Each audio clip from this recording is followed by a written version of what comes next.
We've taken 3 of the chickens from that big order that we got and shared with you a couple of weeks ago, pop them in the fridge, and for right now, I need to be patient because these are going to take a while to defrost.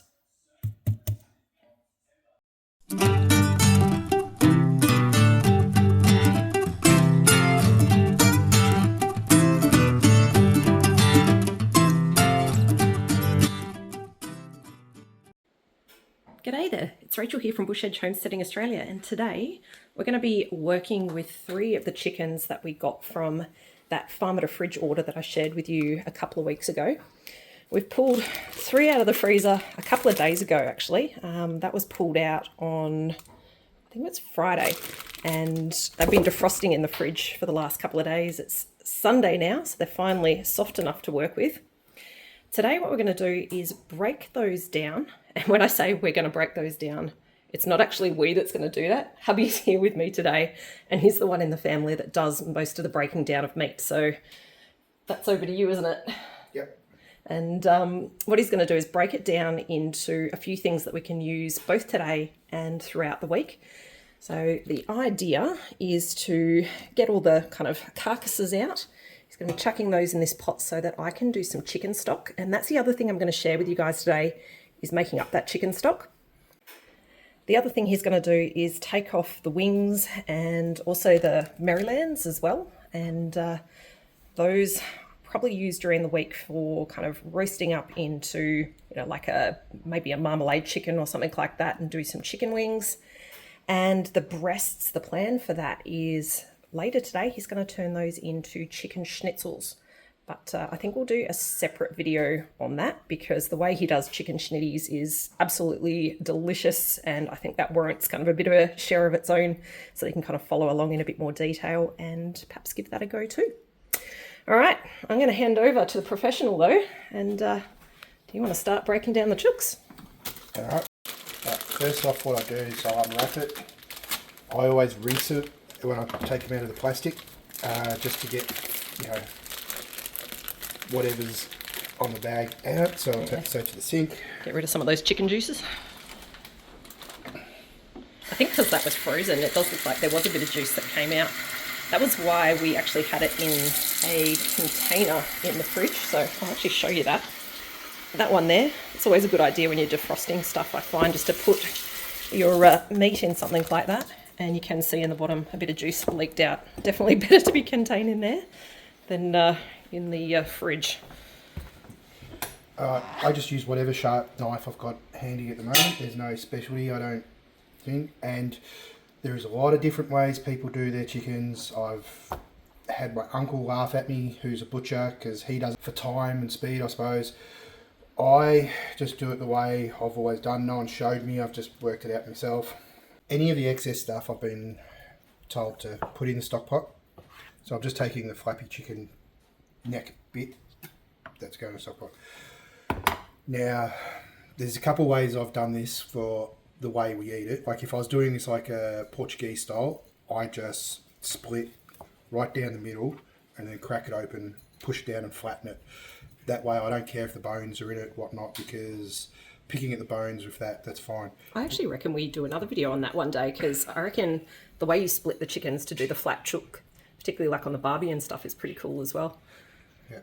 Now, wishbone's just here, so you've got to be careful. What I'm going to do is I'm going to cut along the edges of the ridge. There's the ridge just there, and I come up to I use my fingers a lot when I'm doing this to feel what's going on. So I'm just looking for the breastbone. Feel your fingers, you run it out. These are big chickens. So there's the cartilage. So you don't really want to be cutting the cartilage.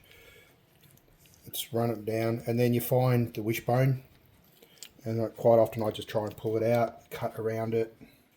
As I say, there's no magical way I do this. I just play it by ear. It's like skinning a fish. I sort of just run along the ribs.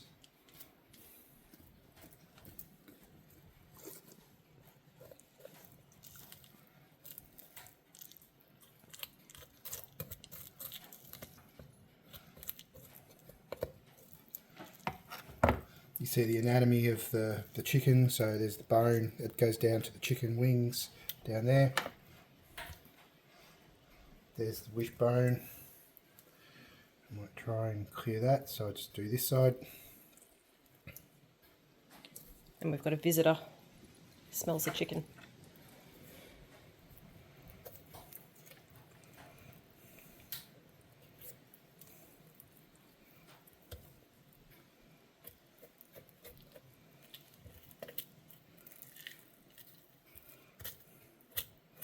Now, if I was doing this for speed, I would just crack it with a bigger knife and just crack it in half and then do it.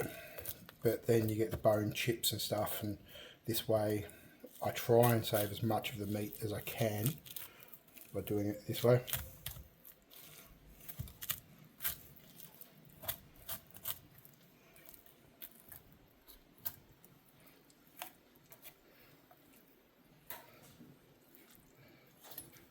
All those little offcuts are going to be good in the pot to make some stock.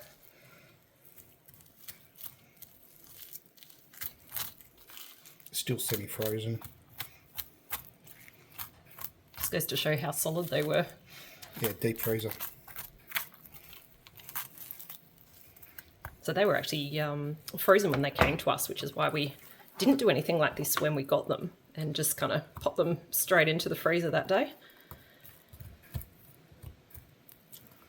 I think doing 3 today like this is going to be a good way to move through a few, kind of dirty everything up once, and I also get to make the stock as well. So you find the cartilages and just find out where the gaps are. I'm trying to do this so that you can see, and you just cut in between the bone, right there, and that's a clean cut. It's a bit awkward with me filming you, isn't it? Yeah, I'm trying to do it so you can see.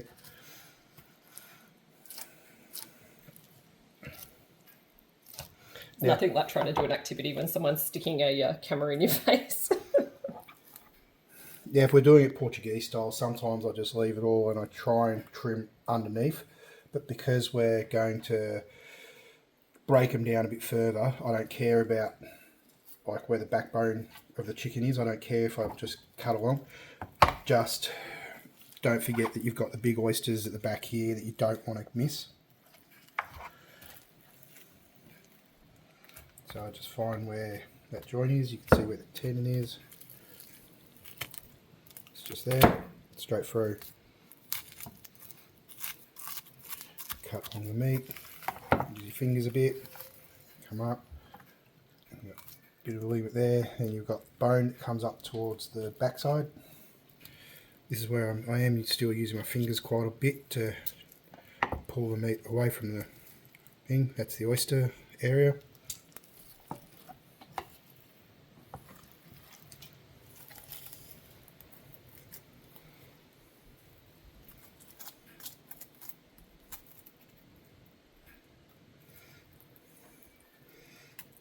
Find the join. There's the knuckle. Just cut through the knuckle there and around. That cuts that.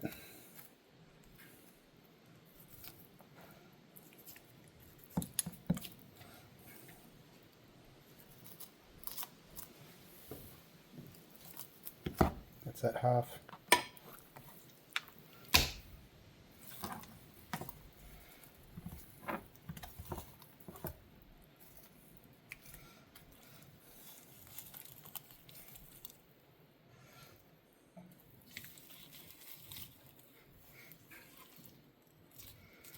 Get the oyster. Now, if it wasn't for my wife here, I normally am quicker. Sorry, hubby. There, that's what's left. So there's the carcass. A little bit of meat here. I might give some to the cat. He has been waiting very patiently. I think he's been hoping you were going to drop some, but you don't drop any, do you?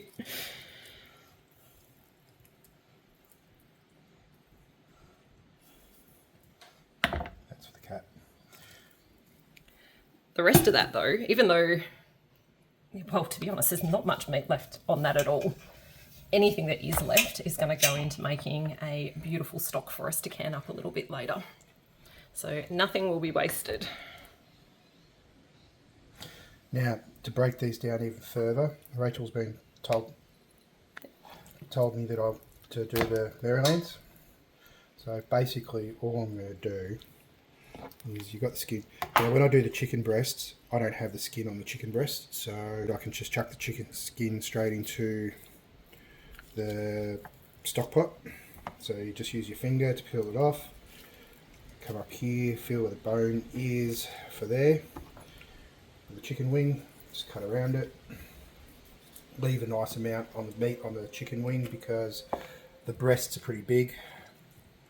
So just that there. So there's the chicken wing.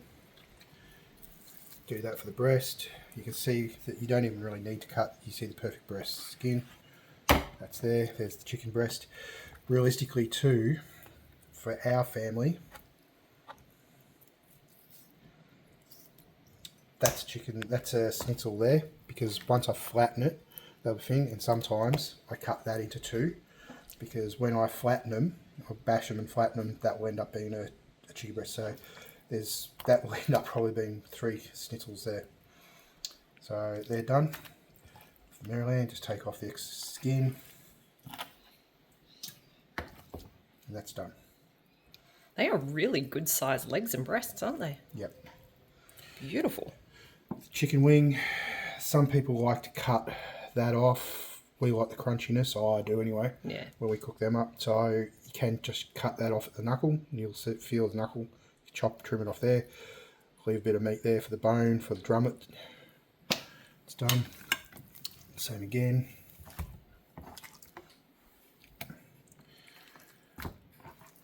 Go to the breast. Just put your finger in.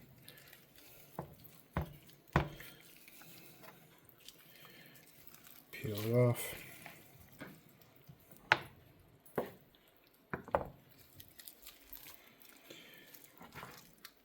Chicken bone, the wing. So a little bit portion on that. Go like that.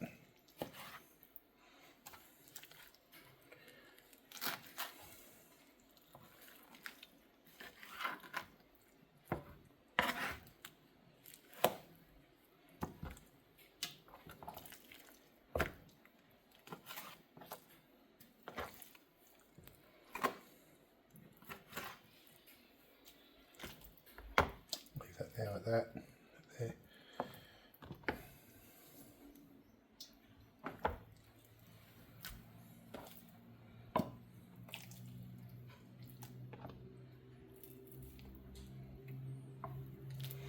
So to make this go further, as I said, you can slice that there, make that a chicken schnitzel, that a schnitzel, and yeah, done. Awesome. Well, that's the first one done. What I'm going to do is I'm going to actually leave you to do the next 2, and I'm going to head outside and get some wood to get that fire going. While Hubby's continuing to do those chickens, I'm going to pop outside, grab some sticks so I can get the fire going, because I want that stock to be bubbling away for as long as possible on the fire today. Thankfully, it's all nice and dry out here at the moment, but I don't know if you can see those clouds. They are dark, and I don't think it's going to stay like this for long today. And that wind is starting to pick up. I think we're in for some wild weather ahead.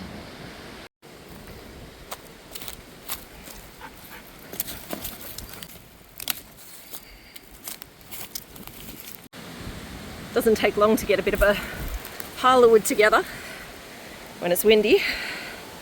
And they are shaking out of those trees.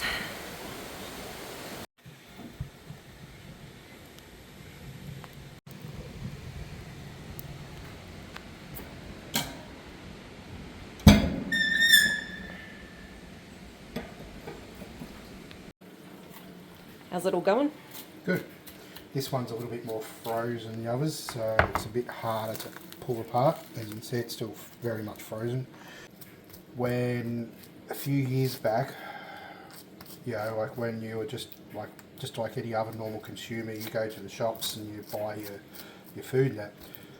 I never sort of like looked closely, but I realised that to buy from the supermarket, to buy a chicken used to cost $10. But then to buy chicken breasts like that was like $18 a kilo. And I thought, why don't I just get a chicken, pull it apart, and for our family at the time, especially when our boys were a lot smaller, one chicken used to last us for 2 meals, because I could do the chicken breasts one night and the next night we could have, you know, the Marylands or stir fry, or, you know, there was lots of other meals that I'd make, you know, the chicken pies and things like that. One chicken, $10 compared to, you know, buying the chicken breasts, which I couldn't believe sometimes were more than a whole chicken. And we used to love, in our family, we used to love that part of the meat. The thighs, yeah. Yeah, the thighs. And they used to be super cheap. And I like them because they're really moist when you fry them up and stuff, especially as steaks on the barbecue. And they used to be super cheap. Now they're as expensive, just a little bit less than what the chicken breasts are. Yeah, I think everybody else has worked out they're a pretty good cut of meat as well, aren't they? Yep. But see, the thing is, even now, you can go to the shops, buy a whole chicken, and it's cheaper than just buying chicken breasts. And I don't get that, because it's not that hard to sit there for 5 minutes and pull the chicken apart. Or if you bought 2 fresh chickens, pulled them apart, and then froze what you needed after you've pulled them apart, you're probably saving half the amount of money than what it would be to buy chicken breasts or. Well, that's it. I mean, you don't have to necessarily raise your own chickens to get the advantage from the butchery skills. You know, like if you don't raise them yourself, you can still buy the whole chickens and potentially get better quality like we've got with these ones here. But, you know, even if you get like a chook from the supermarket and you're breaking it down, you know, there's a monetary saving in that as well, isn't it? It is actually probably worth talking about the fact that we did used to grow up, like raise our own chickens. You used to dispatch the chickens and then we used to butcher them as well. Yep. We don't do that at the moment though. Time. Yeah, time. I think I've mentioned in a few of our videos that, you know, time is the one thing that we always seem to have a bit of a lack of, and there's a few things that we would love to do and just kind of had let go at this stage. I'd actually like to do it again in the future. I don't know about you. Yeah, even with the quails, when we did the quails, that was the same principles as the butchering. I used to just get scissors though, and with the quails I used to get scissors and just cut along there and then just fold them out, and they were straight on the barbecue. It was so easy. Yeah, which is what you can do with these as well. If you've got a good pair of scissors, you put it up the neck and you can just cut along the top of the breastbone, pull it apart, or I've seen some people with a sharp knife, you just cut around the backbone and then flatten it out that way. Either way, whichever works best for you. I've done both, depending on which way I suppose the chicken lands on the plate. It's like you said at the start, there's lots of ways that you can do this. You know, I think some people will tell you their way is the only way, but I think we've worked out there's often a lot of ways you can do a thing, and this is just the way we do it, isn't it? Yeah, well, I'm no butcher, so I'm not trained in any way. I've just worked it out over years, and I find that even some days I do it different than other days. Now there's one other thing I am going to grab while hubby just finishes that last bit of chicken, and that's actually grab some chicken out of our scrap stock bag. I'm going to throw that in the pot as well. I'm not going to throw all the bits of veg or anything like that in there, because I do want to can up the stock that we do today, and I'm looking for just a plain chicken broth. But yeah, that chicken frame that I've got in here will add a bit of extra flavour to the other three.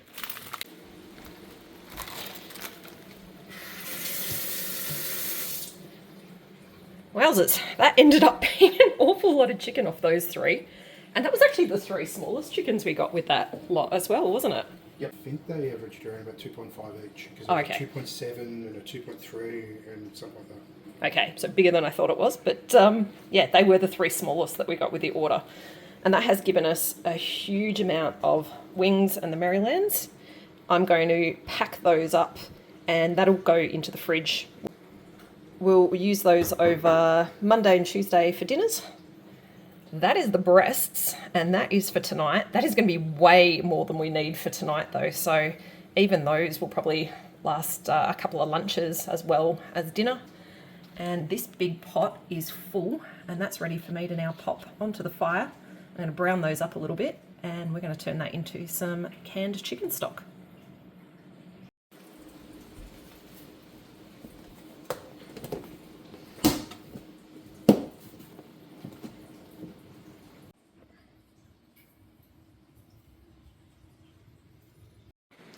The chicken's now on the fire. I've not put any water in there yet though. All I'm going to do is just let that brown for a little while. Hello. And yeah, then once I've got a nice brown on the chicken, that's when I'm going to add some water into the pot, and I'm just going to leave that as long as possible today. Now that's been on the stove, oh sorry about that, for a while now, or on the fire for a while. And if we have a bit of a look in there, you can see that that has browned nicely, and I'm now ready to put in some water.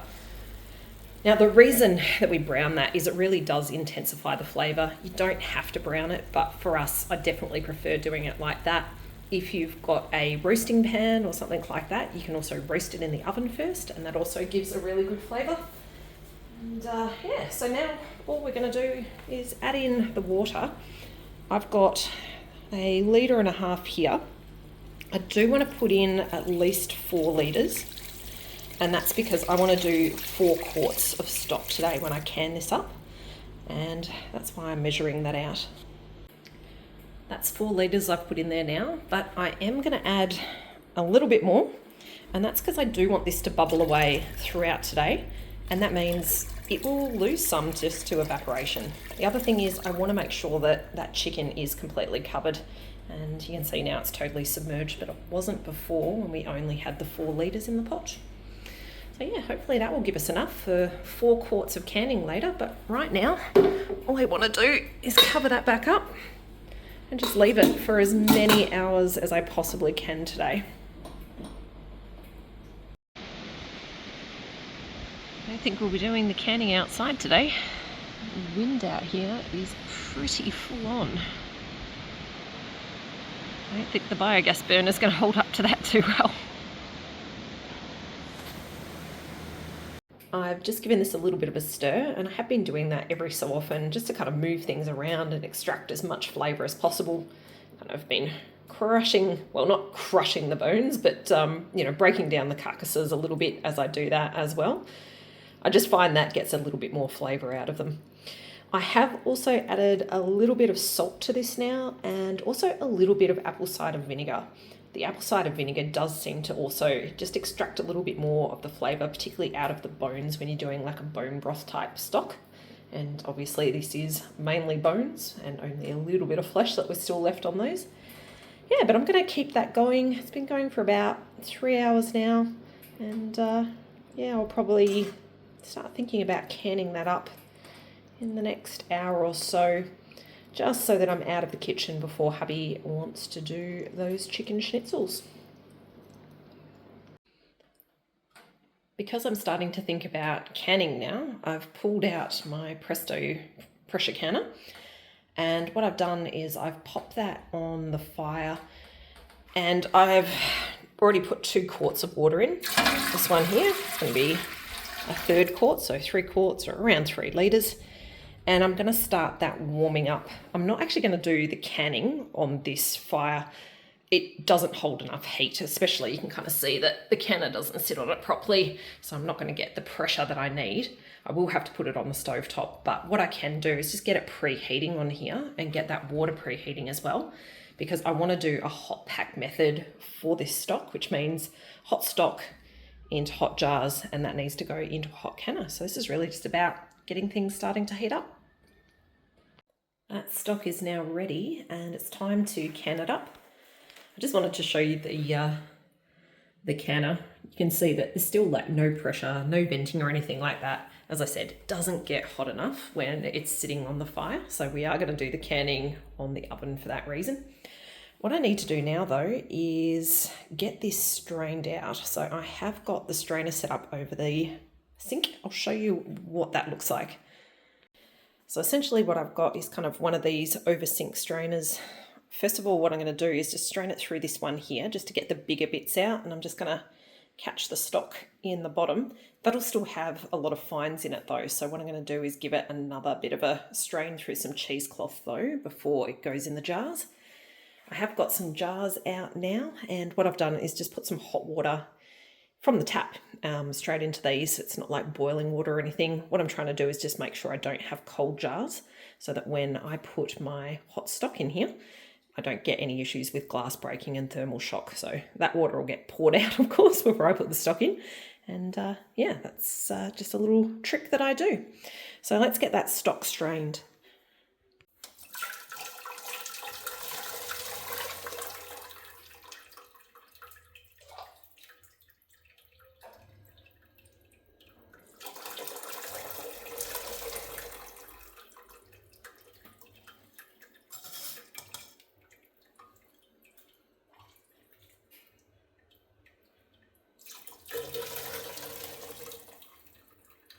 So that's all the bits that we've got left over, and none of that will be wasted either, because that there will actually go into the biogas and that can be turned into energy.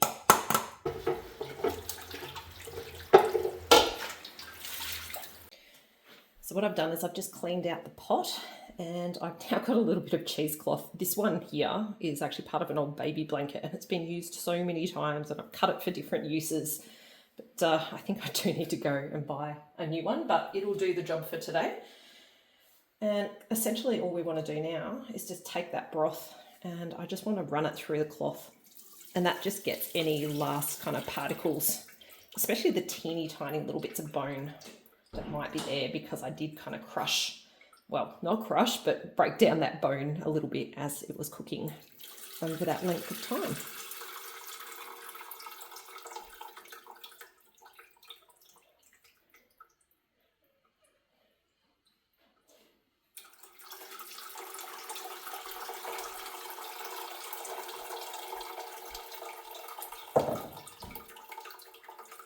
Now, you're probably not going to have this issue as much if you've got a bigger piece of cheesecloth to work with, but you can see how there's all those little bits that have started kind of gunking it up, and it means that it's not flowing through as quickly now. So what I'm going to need to do is just kind of pull that out, clean all of that off, and put it back in and keep going. I've poured all that warm water, because it wasn't hot anymore, out of the jars. And now I'm going to fill those up with our stock. What I'm going to do is give it another strain, because there is quite a few fines when you do a chicken stock like this. So that's why I've got this one here, which is, it's actually a stainless steel sink strainer. And again, I'm just going to use that cheesecloth that I've got. That'll go in there and over the top.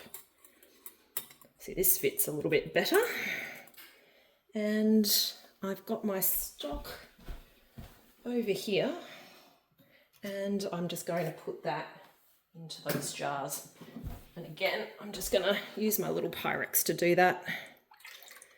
Now, you can pop your stock in the fridge overnight and get the fat layer off the top.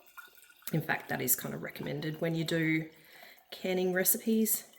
There's not a lot of fat on this though. If they were really kind of fatty chickens, I'd probably worry about that a bit more. But what I am going to do is grab one lot off the top and put it in each of these jars, and then I'll get down further. And that's because you do end up with kind of the fat sitting on top, and that way I don't end up with one jar that's got a big thick layer of fat and others that don't.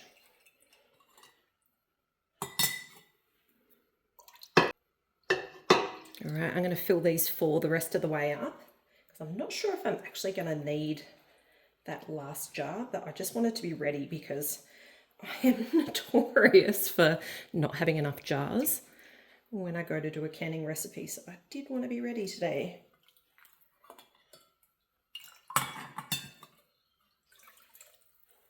So it does look like I will need that last jar after all, but I don't know that it'll be enough to get a full jar.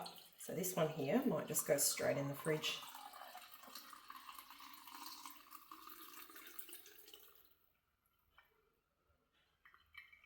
Now I will bring you in just so you can see the top.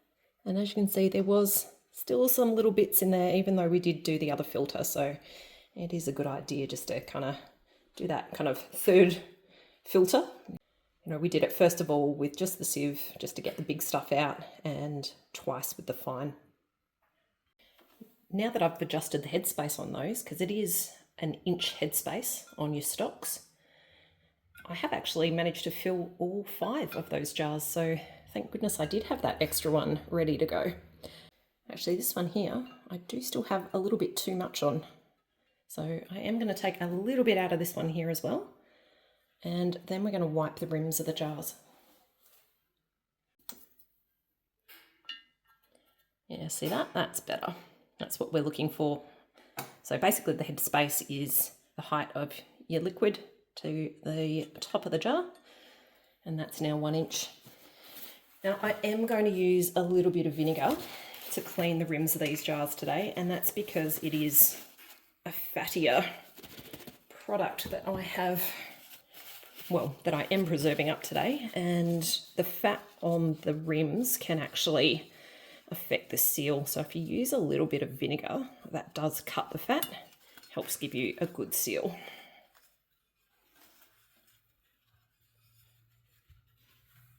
And then it's just a matter of popping on the lids. I've got a couple of different ones today.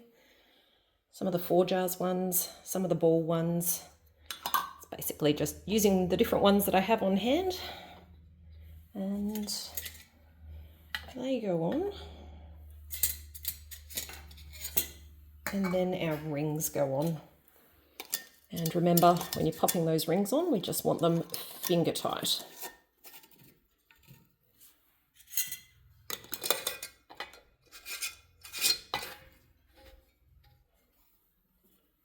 With the rings now on, I'm just going to use a jar lifting tool, and these can go straight into the canner. Now the canner's not super hot, but it is hot. That broth is no longer super hot. So I'm kind of matching the temperatures, and that means I'm not going to have any jars break.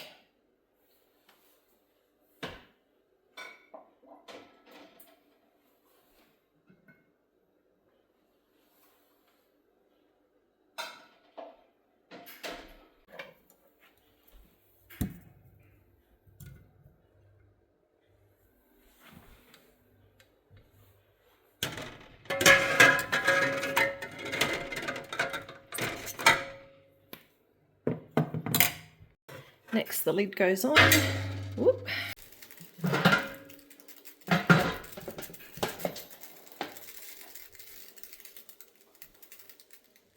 So we were just having a bit of a chat about the amount of chicken that there is there to do the crumbing for the schnitzels tonight.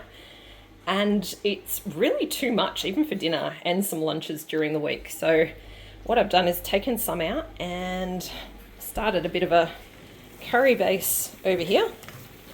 Frying off the spices, and what I'm going to do is actually just make a really quick chicken curry and pop that in the freezer, because next week we've got a super busy night of kid commitments, and having an extra meal ready to go in the freezer is going to be really, really handy. And that uses up a bit of the chicken, because I feel like there was just so much that, yeah, if we cooked all that up, there was a risk that we were actually going to waste a bit, and there's no way I want to waste any of this yummy chicken. Now, whilst that's starting to cook, I'm actually still waiting for this to start venting. This oven is not, well, this stovetop is not great for canning. It really doesn't like the big pot, and it kind of toggles on and off. Sometimes I have success, sometimes I have a lot of trouble with it. Today's one of those days where it seems like I'm going to have a bit of trouble with it. It is starting to get hot, but yeah, it's taking quite a while. Finally, we're starting to get a bit of steam coming out. So what I'm going to do is wait 10 minutes, and then I'll be able to drop the weight on. That's the curry moved to the fire now. Now that I don't need that really super intense heat anymore for kind of browning off the spices and the chicken, you can sit here and bubble away for a while. It of course won't need too long because it is breast and I don't want to dry out the breast. That's our 10-minute timer, which means I can now pop the weight on. But again, I still can't start the processing time quite yet. What I need to do is just wait until this starts to jiggle. Well, that's good. The dial is starting to move and also the lock's up. So that means we are building pressure. Keep behaving, stove. Ooh, ooh, ooh. It's just about to jiggle.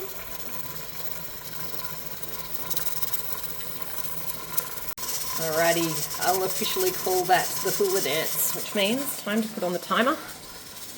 And for this recipe, we need it going for 25 minutes.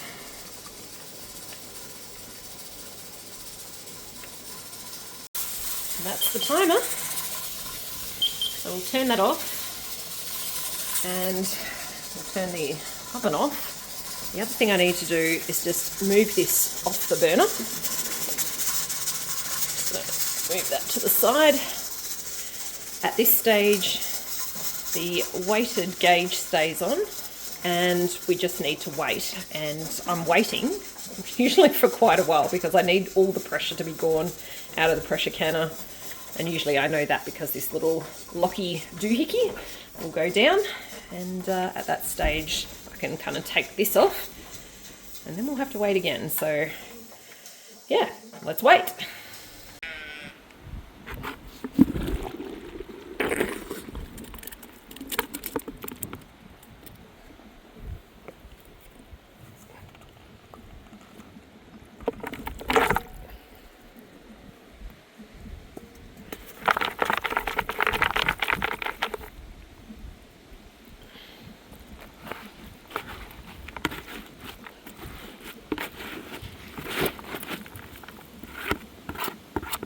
Well, that's the lock that's just dropped down, and that means we can take the weighted gauge off. I still do need to wait for about another 10 minutes before I can take that lid off. That's 10 minutes, so I can now take off the lid.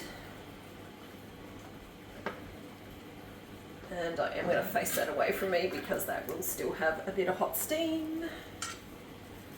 And again, I'll just wait probably about another 5 and then I'll pull those out of the canner. Sweet. I'm hearing pings. Alright, let's grab them out.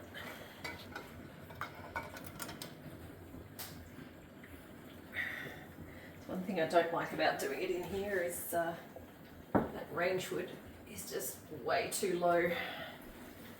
Makes you do some weird angles getting them out.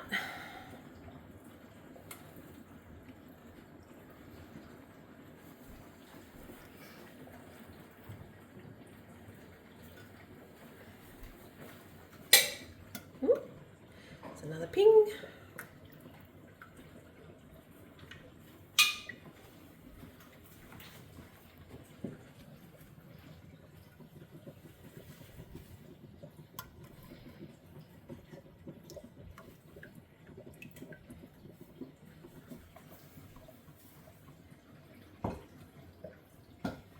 And last one.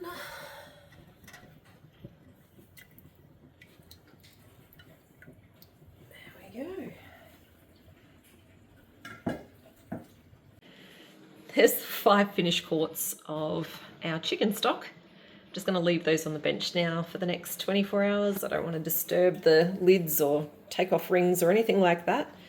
We need those to firm up, so they'll just stay there, and then tomorrow I'll take those rings off, mark them up, and they can go into the cupboard. So that is pretty much it for, well, at least this video. But as you can probably see here, there is another video in the making. That one will go live a little bit later, and that's Hubby's chicken schnitzels. We'll show you how we do that. But for now, thanks a bunch for joining today and watching all of our different chicken projects, and catch you later.